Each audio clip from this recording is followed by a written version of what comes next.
Hello, students. How are you all? I hope all of you are fine at your home and doing your worksheets daily.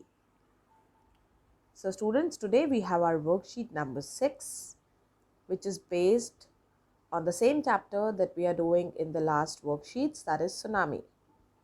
It is a very important chapter and a need of the hour also to aware you about the various natural disasters.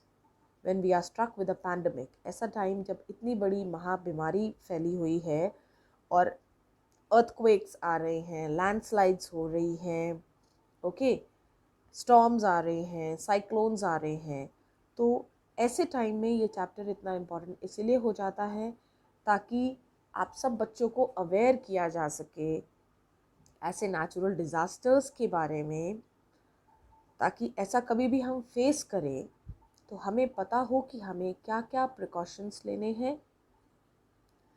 क्या हमें हमारे अपने आप को save करने के लिए measures होने चाहिए, क्या क्या हमें करना चाहिए ऐसे वक्त में जब हमें कोई नेचुरल कैलामिटी को हम फेस करें, तो हमें दूसरों को क्या बताना है और अपने आप को किस तरीके से सेव करना है. So here we have been given a situation. हमें एक सिचुएशन दी गई है. Suppose you are at a beach. आप मान लो एक बीच पर हैं, जैसे कि हमने सुनामी के पूरे चैप्टर में पढ़ा. बहुत सारे लोग जो उस वक्त बीच पर थे, उनके साथ क्या हुआ. तो अगर आप बीच पर हैं और आप एकदम से सुनामी की कोई वार्निंग रेडियो पर सुनते हैं, you here a tsunami warning on the radio, what will you do. आप क्या करेंगे.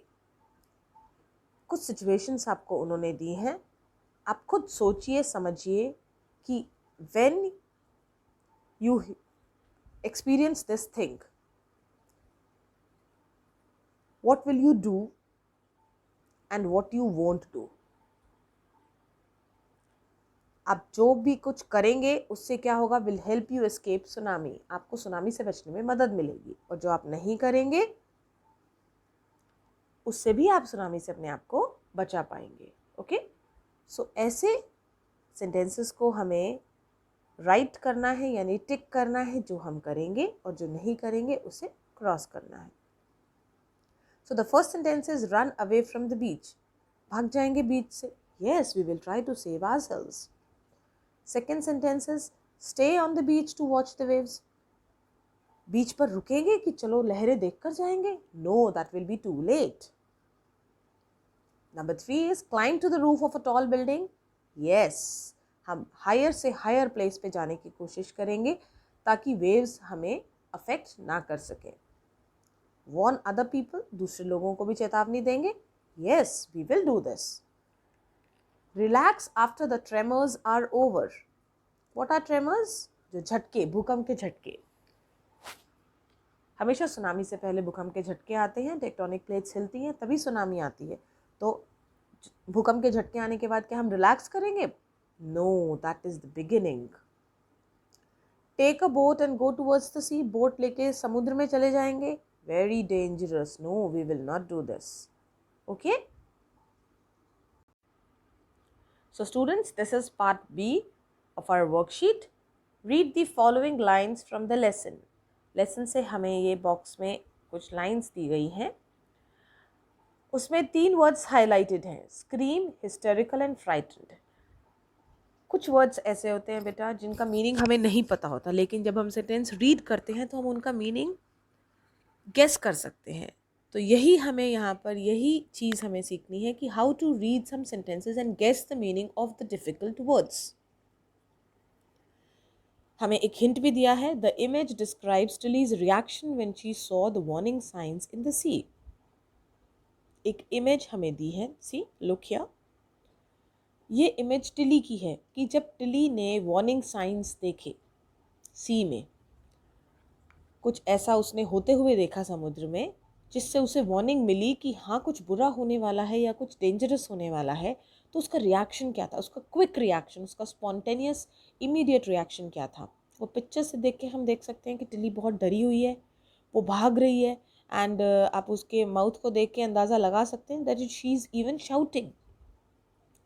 तो उसका रिएक्शन जो है वो इन सेंटेंसेस में है. Okay, so let's start reading. Tilly started to scream at her family to get off the beach. Tilly ने चिल्लाना शुरू किया और अपनी फैमिली को जोर, ऑब्वियसली जब हम डरे होते हैं तो हम चिल्ला चिल्ला के बोलते हैं ताकि हमारी आवाज़ ज़्यादा लोगों तक पहुंच सके। उसने अपनी फैमिली को चीख कर बताया कि बीच से दूर चले जाओ। She talked about an earthquake. उसने कहा earthquake under the sea. She got more and more hysterical. वो हिस्टेरिकल, पागल होती जा रही थी। Said her mother Penny. उसकी मदर पेनी ने बताया। I didn't know what a tsunami was. Mother को नहीं पता था सुनामी क्या होती है। She was not aware. But seeing my daughter so frightened, लेकिन जब उन्होंने देखा कि उसकी डॉटर की बेटी इतनी डरी हुई है, I thought something serious must be going on. तो उन्हें अंदाज़ा हो गया कि ज़रूर कुछ सीरियस है। So three words are frightened, scream and hysterical. Okay, so frightened means scared, डरा होना। स्क्रीम मीन्स शाउटिंग करना। एंड हिस्टेरिकल इज मतलब एकदम पागल सा होते जाना। So she shouted in a wild excited वे।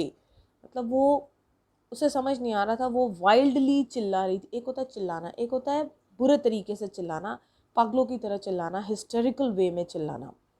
सो वो कर रही थी because that time she just new कि मुझे सबको बचाना है, सबको यहाँ से हटाना है। So she was hysterical also. Okay, so this way you will match these three words. So students, this is the part C of our worksheet where Tilly wrote a letter to thank her geography teacher. Tilly को tsunami के बारे में पता लगा था in her geography class. Geography teacher ने उन्हें एक वीडियो दिखाया था कि जब सुनामी आती है तो क्या क्या होता है। तो तभी जो है टिली वॉज अवेयर, टिली को पता था and she was able to save many lives. उसने बहुत सारे लोगों की जान बचाई अपनी उस अवेयरनेस की वजह से। So she wrote a letter to thank her geography teacher. उसके बाद उसने अपनी जोग्राफी टीचर को एक लेटर लिखा। So this is the letter, this is the way we write a letter. So ये लेटर में कुछ फिल इन द ब्लैंक्स उन्होंने लीव किए हैं। You have to fill in these blanks from the words given in this box. इस box में कुछ words दिए हैं, इनसे आपको ये लेटर फिल करके कंप्लीट करना है। Okay, it is very easy. So let us see how do we write a letter.